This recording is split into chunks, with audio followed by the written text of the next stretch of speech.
Hello everyone and welcome to another episode of RnR English, episode number 315, baby. Oh yeah. And in today's episode we have a special guest, someone famous in the English teaching world, but the English teaching world is international, so she is also internationally famous. So I speak to Anna from English Like a Native. Have you heard of her? Probably yes. Now, I wanted to get her on the podcast for a very long time, and there's a very R&R story, let's say, about me trying to get her on the podcast that you will hear at the very beginning of the podcast. So I am very happy to finally have her here, and we speak about something which maybe is not so well known outside of the UK, which is the North-South divide in England, because there is a North-South divide, because there are many differences between the North and the South of England.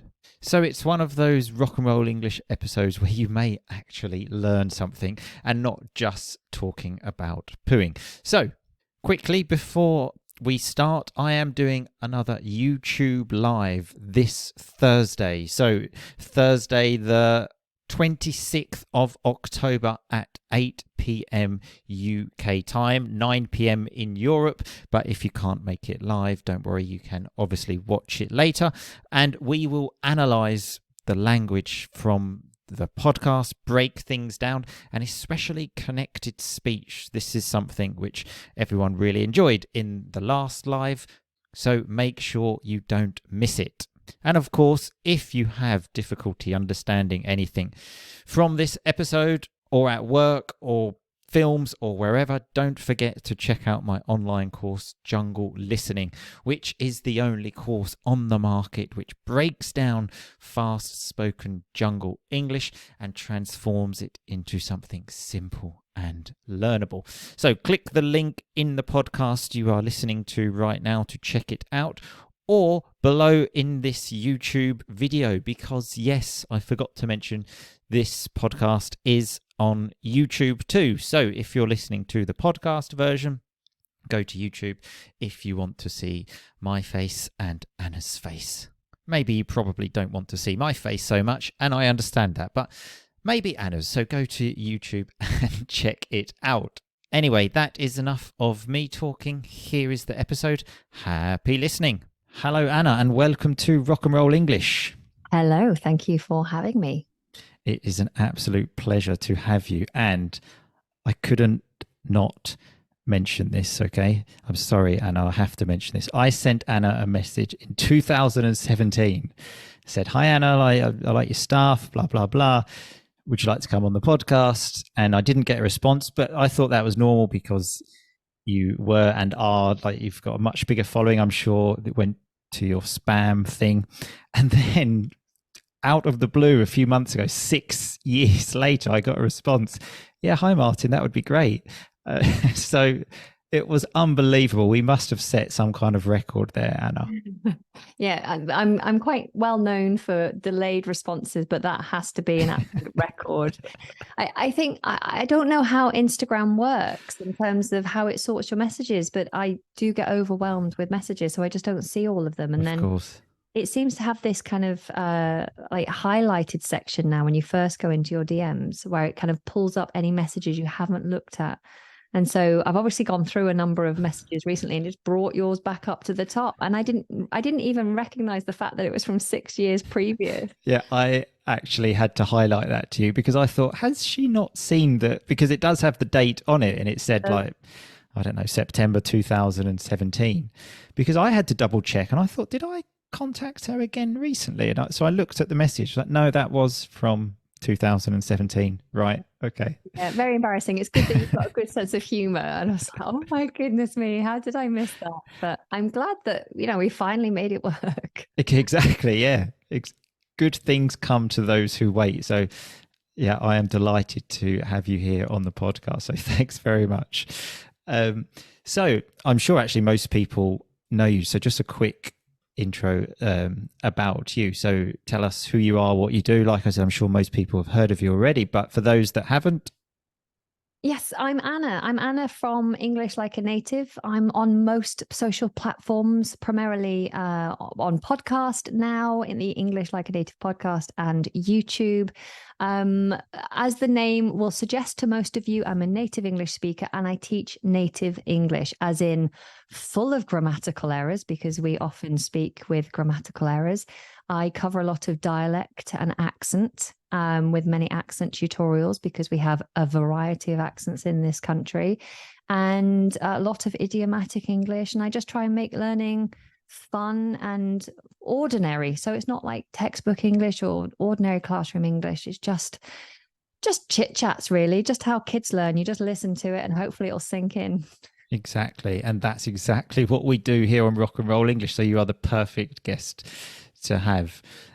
So you actually mentioned there about lots of like different accents and things in the UK. So correct me if I'm wrong here. You were born in the north, but you now live in the south of England. That's correct, yeah? Yes. I've moved over to the dark side, as some Northerners would say. I was born in a small town called Southport, which is, I think, technically Merseyside. So Yeah, it's I think so. Liverpool. And I was brought up mostly around Manchester. And yeah, then when I was in my 20s, I moved down to London for studying, and haven't really left. I've kind of moved away from the city a little bit, but stayed in the south. I can't really imagine going back up north these days. Right, interesting. Now, lots of people, I'm not sure how well this is known in other countries. So, talking about specifically England, there is a north-south divide, no? Mhm. So, the main thing, the reason I say there is, I actually remember I did this in school for an economics project about the north-south divide, because, like, economically, a house, I'm sure you will know this, probably where you grew up, like near Manchester, would cost a lot less than it costs probably where you live now. No? Absolutely. That generally, the further south you go in this country, the more expensive everything is. Yeah. So it's always a pleasure when we go on holiday, like we have a staycation in the Right. UK, and we go maybe to Wales, or we go up north to the Lake District or somewhere. It's always a pleasure traveling up north, because the petrol becomes cheaper, the food becomes cheaper, everything is just cheaper. But yeah, housing, particularly around the capital, is insane. Like I used to dream about the day I could buy my own house, because we have a thing in this country about owning our own house, which is a bit crazy. And I used to think when I was 21, by the time I'm 30, I'll own a house. Not even near. I'm 41 now. I'm nowhere near owning my own house. I don't think I ever will be able to, because I'm just priced out. That was exactly the same as me. This is why I still ask myself whether it was a good idea to move back to the UK. I had a lovely life in Italy, sea view, lovely apartment, my own apartment, moved back to the UK. And yeah, it's a dream to. Why did you move back?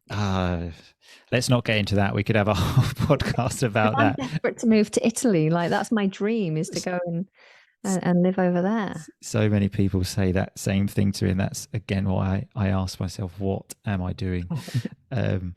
So yeah, there clearly is a north-south divide. In fact, as my teacher told me in school, because I wanted to do my project on is there a north-south divide, and he said to me, that's a ridiculous title, because I can tell you now there is, because of like prices. And I also found something very strange at school when I was doing this. This was in economics.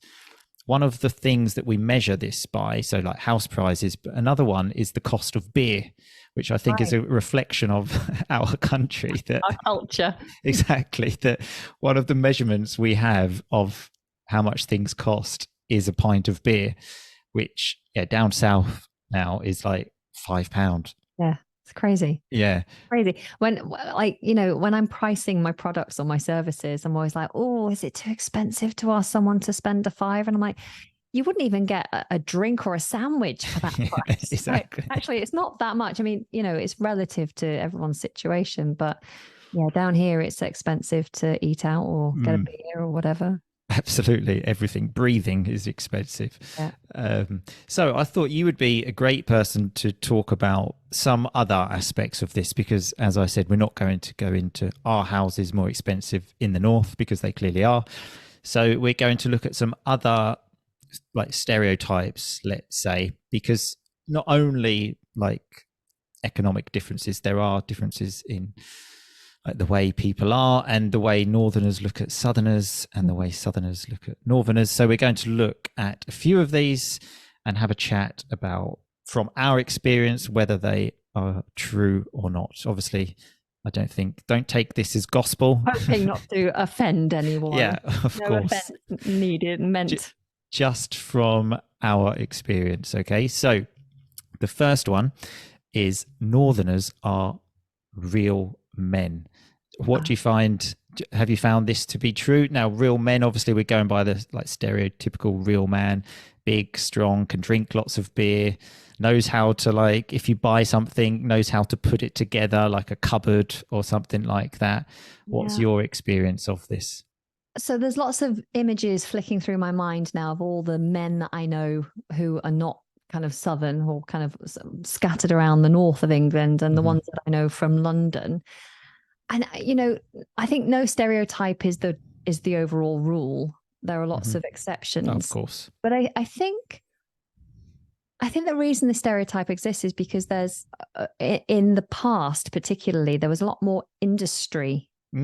Physical industry in the north, the mining, for example. Yeah. These men were doing very physical work, mining all the coal and stuff like that. And whereas if you came to London, you were coming to do academic study and things around finance. It's the financial hub, it's the capital. So people here sit in offices mostly. You don't come to London to work in a mine. You come to London to sit in an office in a suit and not do much. So I think that's possibly where. That's interesting. Yeah, I think that is. Yeah. And I my partner works in finance, and he's not like your big muscular type of guy, but he can make a shelf. In fact, he's made like window seats. He's very handy with a saw. Okay. If there's anything that needs doing in the house, if there's a leak or, electronics or whatever, I'm like, Nick, can you have a look at that? Because I'm sure you'll figure it out. And so I think he's a real proper man. He's a real man. But then I've had previous boyfriends from the South who wouldn't know what to do with a hammer. That I would be in that category of people when there is something to do. Luckily, my dad's really good and my wife's dad is really good at these things. So generally call them, like hold the hammer for them, an important job, which is sometimes overlooked. Yeah. You're the tool belt. That's exactly. Exactly. You're a southerner, right? Yeah, of course. Yeah. So I grew up and live in Essex. So, and maybe it's just because you kind of attract people similar to you, but my group of friends, we are all we would not pass a test to be a real man. Absolutely not. Okay. So all Essex lads, but not very good with a hammer. Definitely not. So in fact, like from my experience, I remember being like on holiday and like making friends with some northerners, and we would always have this like north-south banter, etc. And our impression of them was always like, whoa, they are real men. Like, really? Were they better drinkers than you? Oh my God, 100%. So much so, once I was in Germany with a friend, and we got to the point, because in Germany we're drinking, I can't remember what they're called, like the really big beers. Carafe? I wouldn't want to make a statement there, but the really big ones, big ones, and like a tanker. That's a good one. Yeah. So tankard. Yeah. So we got to the point where we were actually having difficulty even lifting them, let alone drinking them, because after a few of them, let's say we were feeling a bit dizzy. So yeah, they were drinking us under the table. They were bigger and stronger. Luckily, we'd made friends with them, so It wasn't any, we didn't have any problems, but yeah, our impression of them was very much like, whoa, now that's a man. That's a man. We were impressed by them. And another time we went to Blackpool, which apologies from anyone from Blackpool, but I must admit, I think was the worst place I've ever been to in my whole life. Everyone there was on a stag do or hen do except us. Mm-hmm. And that's what it's famous for. That's the big place to have your stag do or your hen do. And I remember we on the Saturday thought, right, let's do something in the day. So we were as well like 25, something like this. So we decided to go swimming in the local leisure centre. Right. Oh, right, not in the sea. I was going to say. No. We'll see. The local leisure centre, walking down and seeing everyone like already on the beers, drinking, and just thinking like, this is too much for us. These Northerners. So in my opinion, that stereotype is true. So going to the next one, difference in weather, because I can see you nodding there. It's true, yeah? Yeah. I mean, one of my friends, she moved out of the city, London city, to move up to Cambridge, where she was originally from. So her family's there. She moved back to Cambridge. I was like, that's fine. I understand that. And then she said to me recently, actually, I'm thinking of moving up to Yorkshire. And I was like, and she said the reason was because she was feeling quite depressed where she was. And I was like, but do you realize in Yorkshire, it's going to rain so much more. And if you're feeling depressed now, just stick yourself alone in a place where you don't know anyone with loads more rain. You're going to feel even worse. But it's the temperature as well. The temperature is always, a good 5 degrees difference between true north. When you're getting up like north of Manchester, you're going to get about 5 degrees difference between the temperature in London and the temperature up there. So whenever I'm doing a staycation, no matter how hot it feels where I am in London, I always pack like a number of layers for going up north, because even though it says it's summertime, lots of sunshine, like, no, I'm not going to be deceived. It's going to be cold. It's going to be windy, and there's probably going to be some rain. Yeah, no, that's interesting, because that again was my experience of going to the north. But I found it strange that like when I've been on stag do's and things, so cities in the north, like with my friends, like there's always a few jokes about the weather, as if we come from like Barbados, where it's like 30 degrees and sunshine every day, which is clearly not. Yeah, but London's in a bit of a dip, I think, like geography. If my geography serves me, we're in a bit of a dip, so there's not much like wind. We're kind of sheltered, and so I think it kind of warms up a bit more here than anywhere else because of that. We're not as exposed. Right, interesting. Perhaps. But the whole country is known as like the green pastures, and we're so green in this country because of all the rain. So we've got to be thankful for that. Otherwise, we'd be a completely different country, I think, without all the grass and the sheep. Be thankful for the rain, because again, having lived in Sicily, it is sometimes tough, because like before, the weather never bothered me in the slightest. But having lived in a sunny country where sometimes like you get really sunny days in even December and January, and I would go to the beach, not necessarily get in the water, but have a nice walk and be in like a t-shirt. Obviously not all the time, but once you have had that for so long. So then when I come here and hear my friends like talking about how bad the weather is in the north, I sometimes think, it's not great here though, is it? It's certainly unpredictable. Yeah. So that's definitely the only problem with deciding to have a staycation here, is that you, even no matter, especially this year, we haven't had a summer this year. You just can't rely on the weather. That's exactly why I don't really know the UK so well, because I always thought if I'm going on holiday, like I want a bit of sunshine. So, and it's equally as expensive to go somewhere in the UK like as it is to go abroad. So generally my experience would always be go abroad. So I don't actually know much of my own country at all. But for example, Italy, I've seen almost all of it, like all of the big cities, but in England especially, hardly anything at all. Okay, so here's another one. Again, really common stereotype. Is it true? Northerners are more friendly. What do you think? I agree with that. Yeah. As a general blanket rule. And and particularly compared to London. Oh yeah, of course, yeah. So down here we have a much more kind of, is cosmopolitan the right word? We have a mix I think of so. cultures. Yeah. People coming to the UK tend to think, I'm going to go to London. I'm going to go to London. I need to be in the south, mostly.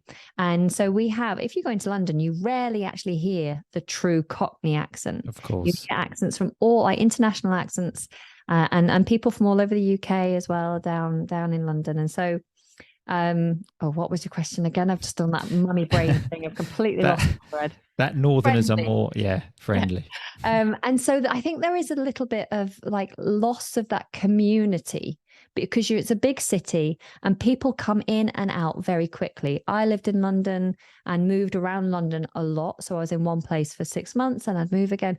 And so there's not really a strong community sense within London or even the surrounding areas, because people, if they are there and they're staying there for a long time, they're just trying really hard to stay in the rat race. It's so expensive.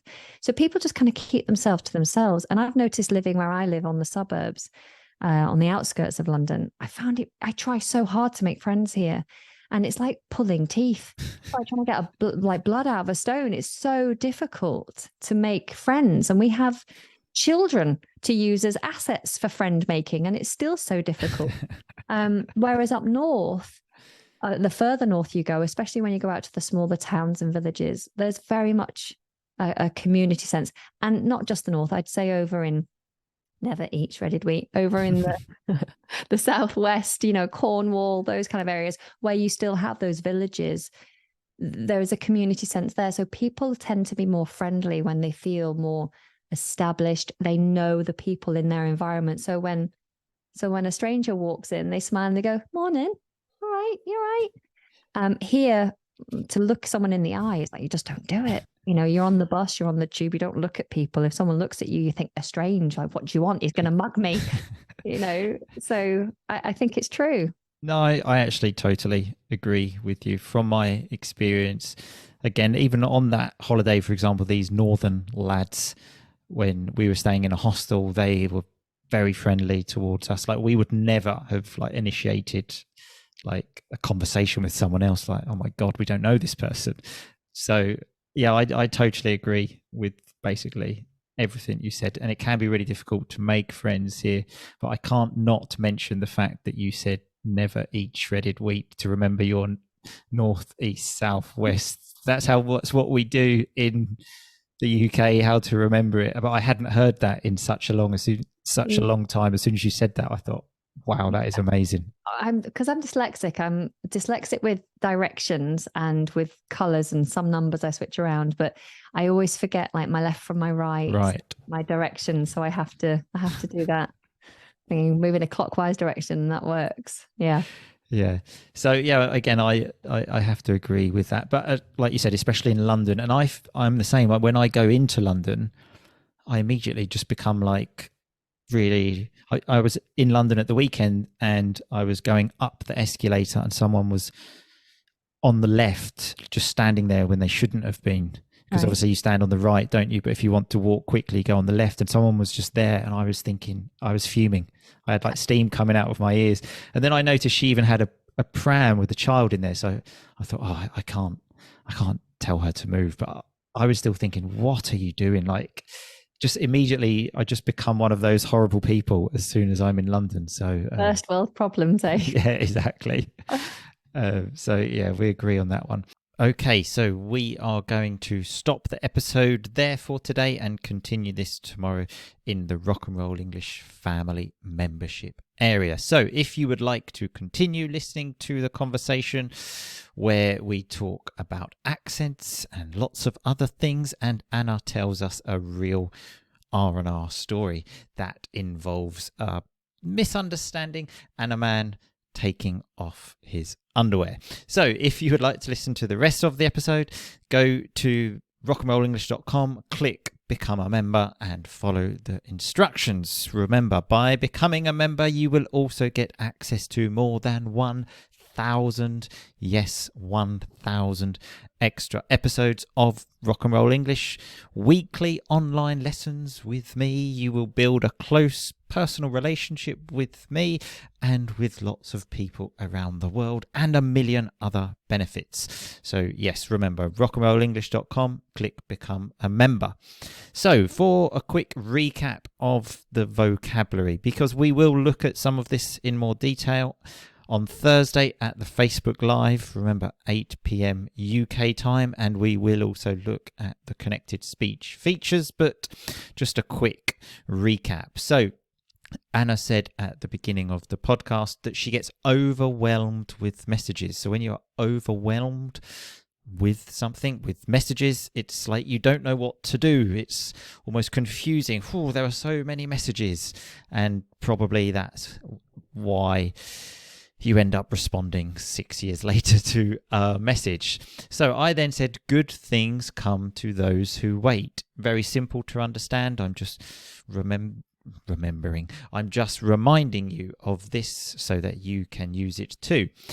Anna also mentioned that when she has a staycation, a lovely word there. I think that's quite a new word, actually, which means you go on holiday, but you stay in your own country. And she also mentioned about buying her own house, that she is priced out of the market. So the costs of houses are so high in the UK that she can't afford it, like me. Us English teachers, unfortunately, don't earn so much money. So she is priced out and I am priced out. So I then mentioned not to take everything we say on this podcast as gospel, okay? This is just two people having a chat. We are not experts or anything like that. And Anna then said that her partner knows how to put a cupboard together. A lovely term there. So when you buy something, you usually have to put it together, something that I am not very good at. Anna also mentioned that when she thinks of men that she knows scattered around the north of England, so scattered like one in Newcastle, one in Liverpool, one in Manchester, one in Leeds. This is scattered a bit here and there, let's say. Then she mentioned her partner is very handy with a saw. So the saw is the thing that you use to cut wood. And if you are handy, it means you're very good at that thing. So I am definitely not handy with a saw. I did mention, though, holding a hammer is an overlooked job. So people don't really value it for what they should. We also had a tankard of beer. So a tankard is that big glass, that really big one, which does even get difficult to hold after you've had a few of them. And then I mentioned that I was having difficulty holding it, let alone drinking it. A lovely term there, let alone. And I also mentioned these northern lads, northern men, were drinking us under the table. A very British expression to say someone can drink more than you. You drink them under the table. I mentioned I went to Blackpool and everyone was on a stag do or hen do, which, remember, is the party you have before you get married. And there was the local leisure centre. Now, if you go to a leisure centre, normally you can go swimming, maybe you can play badminton, maybe you can go ice skating. Normally has all of these different things that you can do. And I said when we came out of the leisure centre, it was like 3-4 p.m. and we saw everyone already on the beers. Notice that as well, on the beers.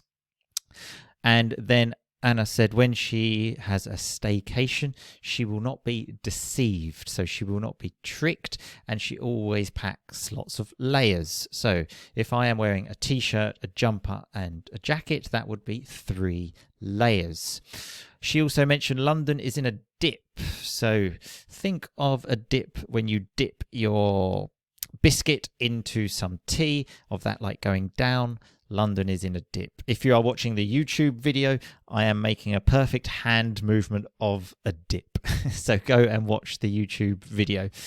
And I mentioned before I moved to Italy, the weather in the UK never bothered me in the slightest. a lovely term there as well. It didn't bother me at all. It didn't bother me in the slightest. And Anna mentioned as well that everyone down south is just trying to keep themselves in the rat race. This is a term we use in the UK. I think also in America, the rat race of just going to work 9 to 5 to try and pay the mortgage on your house.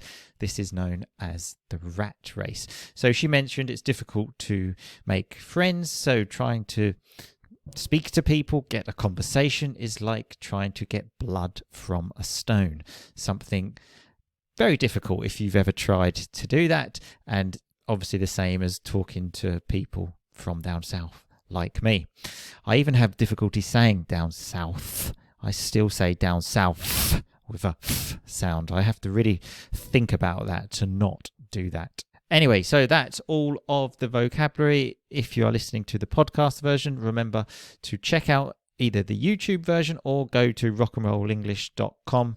Click podcast episodes and all of the vocabulary will be there, as well as lots of links to find Anna in case you don't know where to find her, and a free pronunciation masterclass that she is offering directly to you. Don't forget YouTube Live this Thursday, 20-something of October at 8 p.m. UK time. I will see you all very soon, people. Thank you very much for listening. But in the meantime, just keep on rocking, baby.